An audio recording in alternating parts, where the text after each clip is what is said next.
Good morning students. आज हम पढ़ेंगे chapter number 1 some basic concept of chemistry, class 11th chemistry. ठीक है, क्लास 11th केमिस्ट्री पढ़ेंगे हम, जिसमें हम आज पढ़ेंगे एटॉमिक नंबर। ठीक है, एटम्स आप समझते हो एटम्स क्या होते हैं।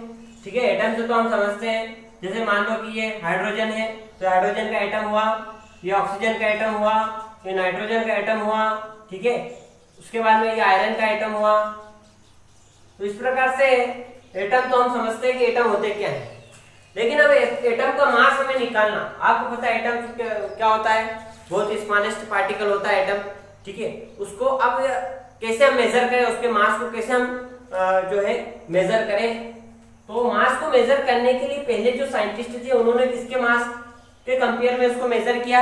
उन्होंने देखा कि ऑक्सीजन की अवेलेबिलिटी एटमॉस्फेयर में अच्छी है, तो इसलिए बहुत सारे जो कंपाउंड होते हैं वो ऑक्सीजन से रिएक्शन करते हैं, तो इसलिए उन्होंने ऑक्सीजन को बेस मानकर, यानी ऑक्सीजन के मास को बेस मानकर उसको मेजर करने लगे। यानी उन्होंने ऑक्सीजन के जो मास है उसको बेस क्या माना, 1/16, यानी 1/16 भाग से वो किसी भी एटम के मेजर करते थे, उसके मास को मेजर करते थे। ठीक है, लेकिन फिर बाद में देखा कि इससे ज्यादा जो स्टेबल कौन है, C12। ठीक है, C12 यानी कार्बन 12 ज्यादा स्टेबल है।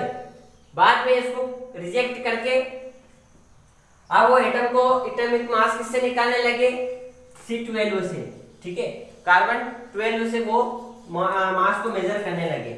यानी मान लो कोई एटम है, उसका मास जो है वो मान लो कार्बन से 3 टाइम या 1/3 टाइम क्या है वो ज्यादा है, तो उसको कैसे हम मेजर करें, 1/3 = 12, 4 यानी 4 AMU उसका क्या है, मास है। 4 AMU को मतलब एटॉमिक मास यूनिट। ठीक है, एटॉमिक मास यूनिट AMU।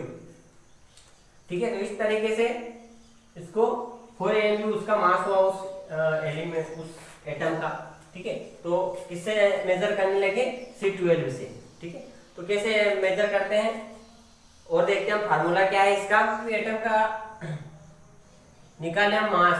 ठीक है, atomic mass of an element का यदि हम एटॉमिक मास निकाले तो कैसे निकाले, ऐसा formula, atomic mass of an element equal to mass of one atom of element के एक एटम का मास।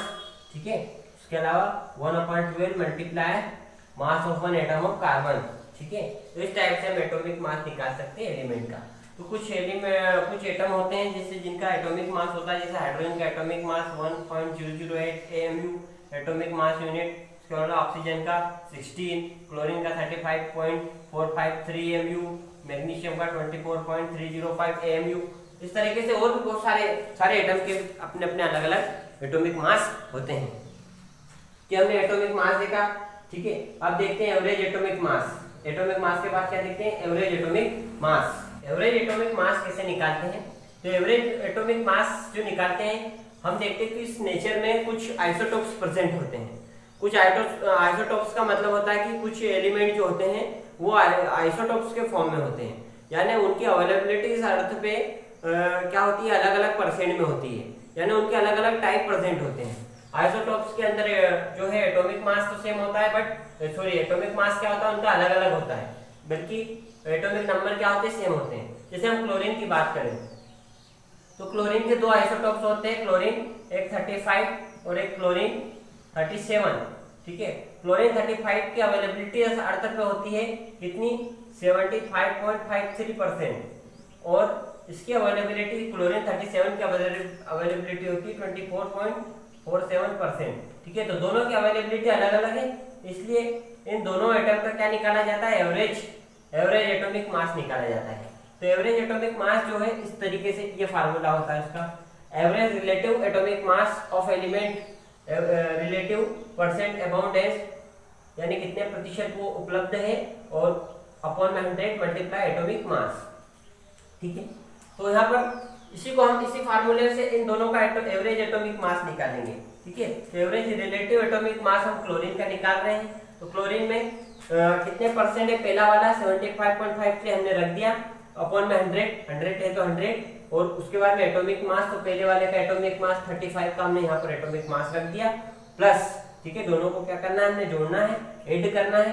फिर हमने क्या लिया, दूसरा लिया 35 का, ठीक है, उसके जो है कितना परसेंट होता है वो हमने परसेंट लिख दिया, उसके बाद में अपॉन में 100 और उसका एटॉमिक मास लिख दिया। दोनों को हम सोल्व कर लेंगे, आखिरी में हमारा एवरेज एटॉमिक मास आ जाएगा 35.457। इस प्रकार से हम किसी भी एटम का एवरेज एटॉमिक मास जो है वो निकाल लेते हैं उसको, ठीक है, एटॉमिक मास को हम निकाल लेते हैं। इस प्रकार से एटॉमिक मास निकालते हैं। और आगे देखते हैं इसमें क्या चीजें बची है। आगे हम देखते हैं ग्राम एटॉमिक मास। क्या देखते हैं, ग्राम एटॉमिक मास, ठीक है। तो ग्राम एटॉमिक मास जो होता है वो हमने देखा था अभी, एटॉमिक मास हम देख रहे थे 1.008 AMU, ये हाइड्रोजन का एटॉमिक मास था, ठीक है। तो 1.008 म्यू जो 1.008 AMU एटॉमिक मास यूनिट, ठीक है, ये हाइड्रोजन का क्या था, एटॉमिक मास था। तो इसको भी इसमें क्या करते हैं, जो एटॉमिक मास होता है वही ग्राम एटॉमिक मास होता है, लेकिन क्या हो जाएगा, H बराबर 1.008 AMU की जगह, एटॉमिक मास यूनिट की जगह क्या आ जाएगा, ग्राम, ठीक है। इस प्रकार से ये किसमें बदल गया, ये ग्राम एटॉमिक मास में बदल गया। यानी जो एटॉमिक मास होता है उसे ही क्या कहते हैं हम, ग्राम एटॉमिक मास, ठीक है। जैसे ऑक्सीजन का भी O का यदि हम देखें तो ये क्या हुआ 16 ग्राम, ये क्या हो गया इसका, ऑक्सीजन का, ऑक्सीजन एटम का, ये हो गया ग्राम एटॉमिक मास, ठीक है। उसी प्रकार यदि हम ऑक्सीजन के मॉलिक्यूल का देखें O2 का, तो यहाँ पर क्या हो जाता है 2 × 16 = 32 ग्राम, ये हो गया ऑक्सीजन मॉलिक्यूल्स का ग्राम एटॉमिक मास, ठीक है, 32 ग्राम। तो यहाँ पर क्या होगा, यहाँ पर AMU की जगह, एटॉमिक मास यूनिट की जगह हम क्या लगाते हैं, ग्राम लगाते हैं, ठीक है। जो एटॉमिक मास होता है वही ग्राम एटॉमिक मास होता है, बस यूनिट चेंज होती है, ठीक है। तो ये ग्राम एटॉमिक मास हुआ, ठीक। उसके आगे और देखते हैं हम, आगे देखते हैं मॉलिक्यूलर मास। मॉलिक्यूलर मास, ठीक है। अब मान लो आपको मॉलिक्यूल दे दिया, उसका मॉलिक्यूलर मास आपको निकालना, मान लो आप CaCO3 का आपको मॉलिक्यूलर मास निकालना है, ठीक है। तो CaCO3 का मॉलिक्यूलर मास जो है निकालने के लिए हम पहले देखते हैं इस फार्मूले के अंदर कौन कौन से एलिमेंट जो है वो कितने कितने नंबर्स में प्रेजेंट है, या फिर उसके लिए हमें एटॉमिक मास भी मालूम होना चाहिए। तो कैल्शियम जो है वो कितने कितने यहाँ पर नंबर दिखाई दे रहा है आपको 1, ठीक है। तो 1 = आप क्या करोगे, एटॉमिक मास ऑफ कैल्शियम, ठीक है, एटॉमिक मास ऑफ कैल्शियम, ठीक, प्लस उसके बाद आप देखो कार्बन, कार्बन कितना है, only 1 × atomic mass of carbon, फिर प्लस कीजिए। उसके बाद आप देखिए ऑक्सीजन, ऑक्सीजन कितने हैं 3, तो यहाँ पर क्या लिखोगे आप 3 × एटॉमिक मास ऑफ ऑक्सीजन, ठीक है।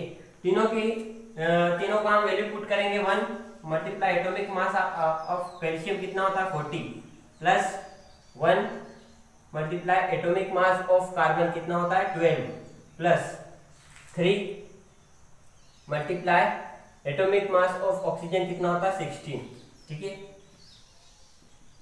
अब यहाँ पर क्या हो जाएगा 40, प्लस यहाँ पर क्या हो जाएगा 12, प्लस यहाँ पर क्या हो गया 48, ठीक है। इसका मल्टीप्लाई करेंगे क्या होगा 48, तीनों को ऐड कर दो, ठीक है, 48 50 100 AMU, ये हो गया क्या, मॉलिक्यूलर मास, ठीक है। तो इस टाइप से मॉलिक्यूलर मास को फाइंड आउट किया जाता है, ठीक है। CaCO3 का हमने कैल्शियम कार्बोनेट का निकालना, क्या, मॉलिक्यूलर मास। इस तरीके से आज हमारा ये चैप्टर नंबर 1 की सारी चीजें हो गई, ठीक है। और चैप्टर नंबर 1 जो है हमारा क्या हो गया, कंप्लीट हो गया। अब हम अगले लेक्चर में अगला चैप्टर देखेंगे। थैंक यू, धन्यवाद।